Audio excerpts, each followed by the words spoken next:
ну თავდაპირველად გამიჭირდა, მაგრამ შემდეგ შევეჩვიე, მივიღე გამოცდილება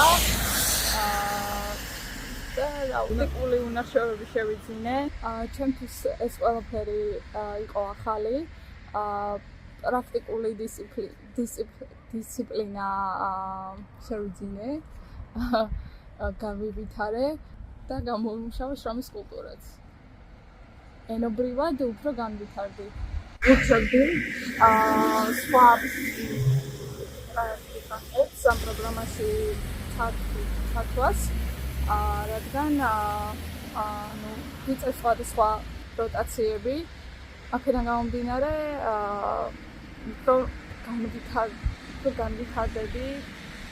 გავაჯობა ესმალავიძე ევროპული ენების ინსტიტუტი. პრაქტიკანტი ვარ, გერმანიაში ვყოფები ამ ეტაპზე. სადაც მივიღე ძალიან დიდი გამოცდილება ენასთან მანამდე ვყოფილ გერმანიაში და ამ ქვეყანაში ხება და ახლა მქონდა ენასთან შეხება და უფრო ჩემი ენასთან ბარიერი გადავლახნი ასე რომ ვთქვა და უფრო მიმართულდება, იმიტომ რომ ყოველდღიურად სტუდენტთან მაქვს შეხება და ამიტომაც უფრო აღარ მიჭირდა ეს ჩემთვის ძალიან დიდი გამოცდილება და წინგადებული ნაბიჯია.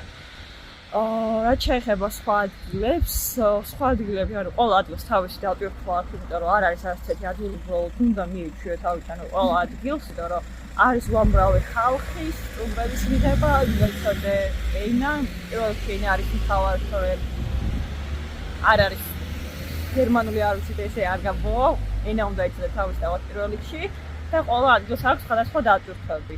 რაც ძალიან მნიშვნელოვანია, იმიტომ რომ სხვადასხვა ადგილებში სხვადასხვა რაღაცას სწავლობ, იმიტომ რომ მე ამ ეტაპზე ვარ გასტრონომიაში, გასტრონომიის წესები აქვს. ეს პროფესიული უნარჩვევები ძალიან გამომადგება მომავალში, იმიტომ რომ მაქვს რაღაც გეგმები, რისთვისაც თავიდანვე ჩავერთე ამ პროგრამაში, რადგან მაინტერესებდა ეს პროგრამა ამით, რომ მე დამეხმარებოდა ცხოვრებაში მომავალში, ასე რომ ვთქვათ, ჩემი გეგმების განხორციელებაში და ამიტომაც გადავწყვიტე ამ პროგრამაში ჩართვა. ვურჩევდი ყველა ახალგაზრდას ამ პროგრამაში ჩართვაში, რადგან არის ძალიან დიდი გამოცდილება პირველ რიგში ენის მხრივათაც გადალახავ ჩვეულებრივად, როგორც კი მიეჩვენს თუნდაც ერთ კვირაში ბარიერს ენისას, თუ რაღაც დონე გაქვს ნასწავლი ოღონ. ზოგადად ანუ როგორც რომ მანამდე ყოფილვარ გერმანიაში და მიმუშავია შრომის კულტურა ძალიან აქვს მაღალ დონეზე, იმიტომ რომ ყველაფერი საათებში და წამებში აქვს გათვლილი, რადგან მაგალითად 9-ზე იწყებ 5 წუთით ადრე მაინც უნდა მიხვიდე, რომ შენი სამუშაოსთვის უკვე მზად იყო ფიზიკურად და რაღაც ყველაფერი გაამზადო. მაგალითად გასტრონომიაში იქნება რაღაც საკვები და წინასწარი მოსამზადებელი.